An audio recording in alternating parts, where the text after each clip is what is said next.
नमस्कार, प्रदेश की खबरों में आपका स्वागत है। मैं हूं आपके साथ आकाश। अब देखते हैं खबरें विस्तार से।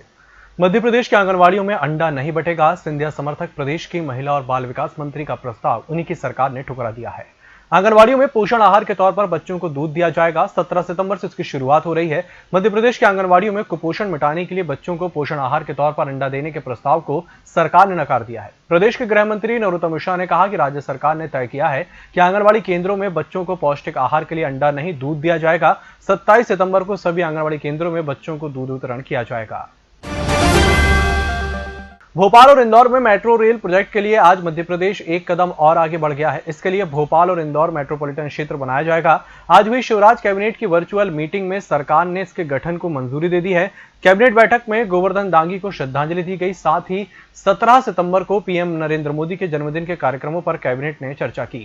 कैबिनेट के द्वारा आज हमारी सतही नल जल योजना है, जो कि एक बहुत बड़ा महत्वाकांक्षी प्रयोजन है।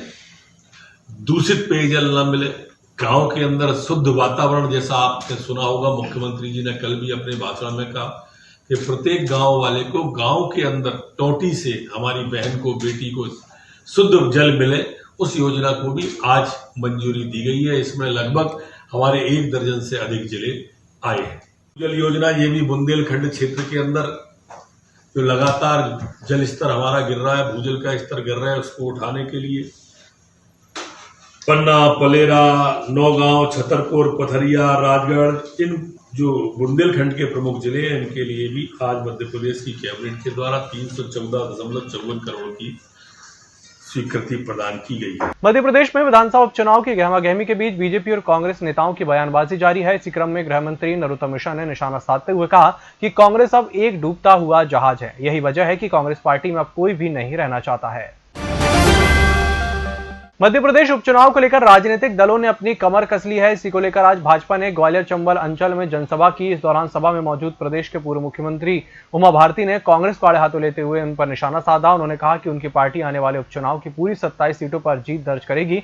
ज्योतिरादित्य के भाजपा में शामिल होने को लेकर उन्होंने कहा कि कांग्रेस की ज्योति बुझ गई है। लेकिन हालात क्या है, स्थितियां क्या हैं? उनने तो उसको खो ही दिया। जो उनका कैंपेनर था वो तो ज्योतिरादित्य थे। ज्योतिरादित्य ही उनकी ज्योति थे। आज वो ज्योति बुझ गई। वहाँ हमारे यहाँ जल रही है वो ज्योति, और हम उस ज्योति को विशाल और व्यापक करेंगे। मेरे बहुत प्रिय हैं ज्योतिरादित्य जी, क्योंकि राजमाता जी की इच्छा थी कि माधवराव ही बीजेपी में आ जाए। जनसंघ के समय पे उनकी इच्छा थी, लेकिन उस समय जिस तरह से कांग्रेस के लोगों ने जो स्थितियां बना दी थी, वो इंदिरा, मैं अब नाम नहीं याद करूंगी दोनों के, लेकिन अपनी माँ का तो याद करूंगी, राजमाता जी का। इंदिरा जी ने जो स्थितियां बनाई थी, उसके कारण जो हालात बन गए थे, अम्मा के साथ में उनका जो स्थितियां थी, अम्मा इमरजेंसी में पूरे समय रही जेल में। उनको पागल स्त्रियों के साथ रख दिया गया। अगर आपको पता हो तो वो महिला माफ़ी मांगने को तैयार नहीं हुई वो, और एक राजमाता होते हुए भी इतने बड़े घराने की जिस तरह से तपस्या करी, उसकी तपस्या पे तो मध्य प्रदेश खड़ा हुआ है। और इसलिए आज उनका पोता आ गया है, तो समझ लीजिए कि जो वृक्ष था हमारे यहाँ का, उसी का फल हमारे यहाँ आ गया है।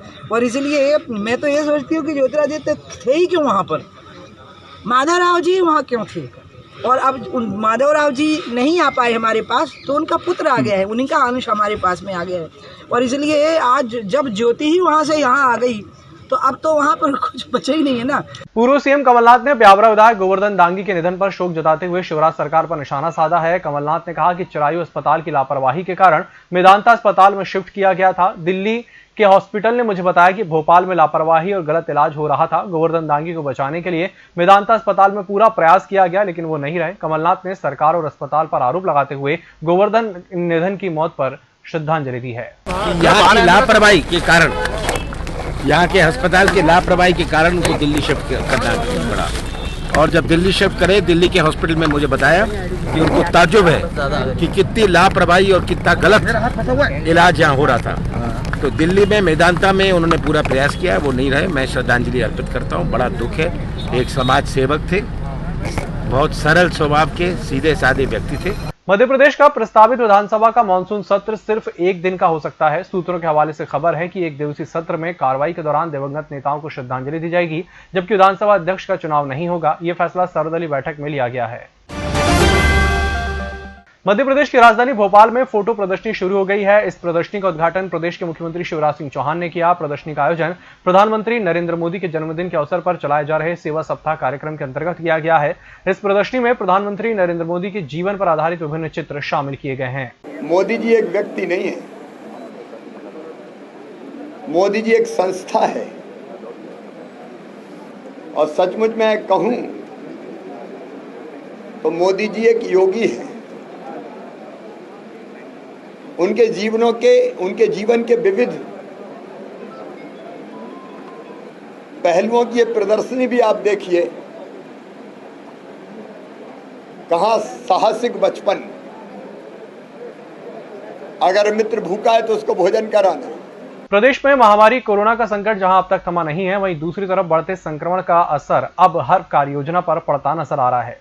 इस बीच ही बीते दिनों से विधानसभा सत्र की रूपरेखा को लेकर बन रही असमंजस की स्थिति पर आज सीएम शिवराज सिंह चौहान ने विधानसभा के प्रोटेम स्पीकर रामेश्वर शर्मा से मुलाकात की, जहां वर्तमान स्थिति पर आज बैठक की गई। मध्य प्रदेश में विधानसभा चुनाव को लेकर अब सियासत तेज हो गई है। विधानसभा में सर्वदलीय बैठक के बाद पूर्व मुख्यमंत्री कमलनाथ ने भाजपा पर निशाना साधा। उन्होंने कहा कि 35 दिन बाद हम ही विधानसभा अध्यक्ष बनाएंगे। कांग्रेस चंबल में चुनाव प्रचार तेज करेगी। अब विधानसभा अध्यक्ष तो 35 दिन बाद हम बनाएंगे। अब ग्वालियर में पूर्व मुख्यमंत्री कमलनाथ के दौरे का विरोध करने के लिए बीजेपी खुलकर सामने आ गई है और स्वाभिमान यात्रा के माध्यम से झूठ बोले कौवा काटे अभियान चला रही है। आज पड़ाव चौराहे पर भारतीय जनता पार्टी की युवा मोर्चा ने एक बाइक यात्रा निकाली, जिसमें प्रदेश के ऊर्जा मंत्री प्रद्युम्न तोमर शामिल हुए। इस मौके पर प्रद्युम्न तोमर ने कहा कि यह स्वाभिमान यात्रा कांग्रेस सरकार की वादाखिलाफी के विरोध में निकाली जा रही है। पार्टी अपना काम कर रही है, ग्वालियर और मध्य प्रदेश के लोगों के सम्मान के लिए संघर्ष मैदान में कर रहे हैं। कमलनाथ जी और दिग्विजय सिंह जी ने जो जनता को अपमान किया है वो जनता खुद बदला लेगी। तो अभी आज के बाइक रैली वगैरह का आयोजन किया गया। ये बाइक स्वाभिमान सम्मान की यात्रा है, जो 15 महीने में भारतीय जनता पार्टी ने प्रदेश की जनता के साथ जो धोखा दिया, उनको अपमानित किया, उसका बदला भारतीय जनता पार्टी जरूर लेगी। काले झंडे दिखाने की बात भी चल रही है। कोई काले जनता दिखाएगी। जनता पूछ रही है 15 महीने में 15 मिनट ग्वालियर को नहीं, ग्वालियर को 1 रुपए का काम किया वो बता दे कमलनाथ जी। ये जनता जानना चाहती है। देश में कोरोना वायरस से सबसे ज्यादा प्रभावित जिलों में शामिल इंदौर में संक्रमण की रफ्तार लगातार तेज हो रही है। पिछले 24 घंटे के दौरान जिले में 386 संक्रमित मिले। पिछले 5.5 महीने के दौरान एक ही दिन में मिले संक्रमितों की यह सबसे ज्यादा संख्या है। राजधानी भोपाल में कोरोना संक्रमण कम होने का नाम नहीं ले रहा है। मंगलवार को यहां रिकॉर्ड 280 नए केस सामने आए हैं। वहीं भाजपा के नए सह संगठन मंत्री हितानंद शर्मा कोरोना पॉजिटिव पाए गए हैं। उन्हें सोमवार को ही भाजपा का प्रदेश सह संगठन मंत्री बनाया गया था। वह होम आइसोलेशन में है। भोपाल में कोरोना से हालात इतने ज्यादा खराब हो रहे हैं कि अब सरकारी अस्पतालों में 90% बेड फुल हो चुके हैं। कोरोना काल में मध्य प्रदेश में स्कूलों की बंदी के बीच ऑनलाइन क्लास के दौरान पॉर्न वीडियो क्लिप शेयर होने की घटना सामने आई है। मध्य प्रदेश के शहपुर जिले के एक स्कूल की 8वीं कक्षा के व्हाट्सएप ग्रुप पर यह अश्लील क्लिप शेयर हुई। इसके बाद स्कूल ने सभी कक्षाओं के लिए चलाई जा रही ऑनलाइन क्लास बंद करने का आदेश दिया है। मीडिया रिपोर्ट्स के मुताबिक स्कूल में 8वीं कक्षा के बच्चों की अंग्रेजी की ऑनलाइन क्लास चल रही थी। इसी दौरान अचानक स्कूल के व्हाट्सएप ग्रुप पर यह अश्लील वीडियो क्लिप शेयर किया गया। प्रदेश में महामारी कोरोना का संकट जहां अब तक थमा नहीं है, वहीं दूसरी तरफ बढ़ते संक्रमण के कई नए मामले सामने आ रहे हैं, जिसको देखते हुए आज पुलिस प्रशासन ने व्यापारियों के लिए दिशा निर्देश जारी कर दिए हैं, जिसके अनुसार राजधानी भोपाल में अब उन्हें दुकान खोलना, सामान की बिक्री करना होगा। इसका पालन नहीं करने पर उनके खिलाफ कार्रवाई की जाएगी। राजधानी भोपाल में लगातार कोरोना के प्रभाव को बढ़ता देख किराना व्यापारियों ने एक अहम निर्णय लिया है। इसके बाद अब थोक व्यापार शाम 7 बजे तक ही होगा। भोपाल किराना व्यापारी महासंघ ने सुबह 10 बजे से शाम 7 बजे तक की दुकानें खोलने का निर्णय लिया है। मंगलवार को जागरूक अधिकारी कर्मचारी संयुक्त समन्वय कल्याण समिति के द्वारा लंबित मांगों को लेकर मंत्रालय में मुख्य सचिव इकबाल सिंह बेस को ज्ञापन सौंपा गया। समिति के संरक्षक उदित भदौरिया ने बताया कि उनकी समिति के द्वारा 7 सूत्रीय लंबित मांगों को लेकर लगातार चरणबद्ध आंदोलन किए जा रहे हैं। इसी क्रम में मंगलवार को 5% महंगाई भत्ता देने, 7वें वेतनमान की अंतिम किश्त का भुगतान करने, नियमित वेतन वृद्धि को रोके जाने के आदेश को वापस लेने सहित अन्य मांगों को लेकर पूरे प्रदेश में जिला और तहसील स्तर पर ज्ञापन सौंपा गया।